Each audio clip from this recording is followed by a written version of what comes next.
everyone, this is Danya Shakfeh from Shakfeh Law. Today I'm going to discuss the basics of LLCs. Now, an LLC stands for Limited Liability Corporation, and it's effectively a partnership corporation hybrid. It offers the benefits of a corporation in that the business owners have corporate protection from liability, but it can also function similar to a partnership where the partners can engage in more partner-like relationship, profit sharing, equal management. But LLCs are also very flexible because you can basically customize them to however you want them to as a business owner. So this is one reason why they are very, very popular. Now, just some basic terminology before I go into the details of how an LLC operates. The first word that you should know is the Articles of Organization, and that is the papers that you file with the Secretary of State when you want to register the LLC with the state and officially become recognized as an LLC. The owners of the LLC are called members. So unlike corporations, the owners are called shareholders.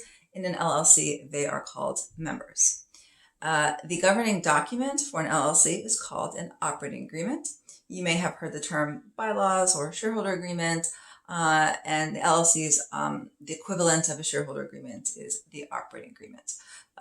So those are the basic terminology for an LLC. So once you file your Articles of Organization with the Secretary of State and you become officially recognized as an LLC, the first thing that you should do is draw up your operating agreement, especially if you have business partners or business members.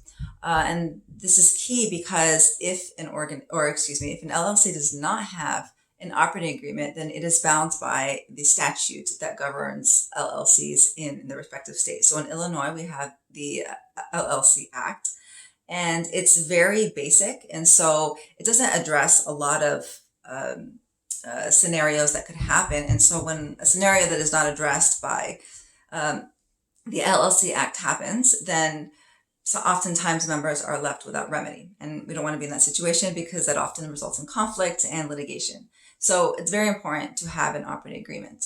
The operating agreement can dictate profit sharing, buyout terms, and who has what authority in the LLC.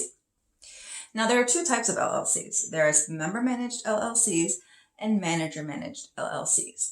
As a default, LLCs are member-managed, and a member-managed LLC is basically, it operates like a partnership.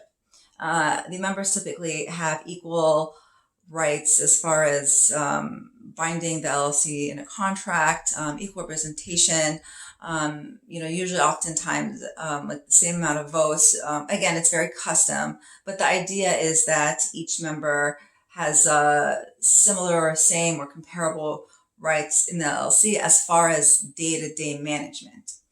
Now, the manager-managed LLC is when the members actually appoint another person or another member, because a manager does not have to be a member, to operate the day-to-day operations of the LLC. And again, the manager does not have to be a member, so they could hire someone and this person would run the finances and whatever it is, or like whatever duties the members want the manager to do for the LLC. And you can have more than one manager, or sometimes a manager can be another entity like a board. And so again, that's one of the beauties of LLCs is that they're very, very flexible and you can design them almost however, it's almost like a customized corporation. And this would all be spelled out in the operating agreement. Again, this is why it's very important to have one, because you want to be clear who has what authority, who can manage, who can bind the LLC into a contract. Now, in practice, when the business model is based on silent investors, then I recommend a manager-managed LLC, because sometimes people just want to invest in a business. They don't really want to participate in the day-to-day operations. And so that's when I recommend a manager-managed LLC. Whereas if the LLC is acting more as a partnership, then I recommend just keeping the member-managed style. So those are the basics of an LLC. If you have a smaller business, if you want to operate as more of a partnership, If you are entering into a business that really relies on profits and not income style, like, traditional corporation, if you really want a very customized type of corporation or business model, I really recommend LLCs because there's so much flexibility in how you can structure them to benefit your business model.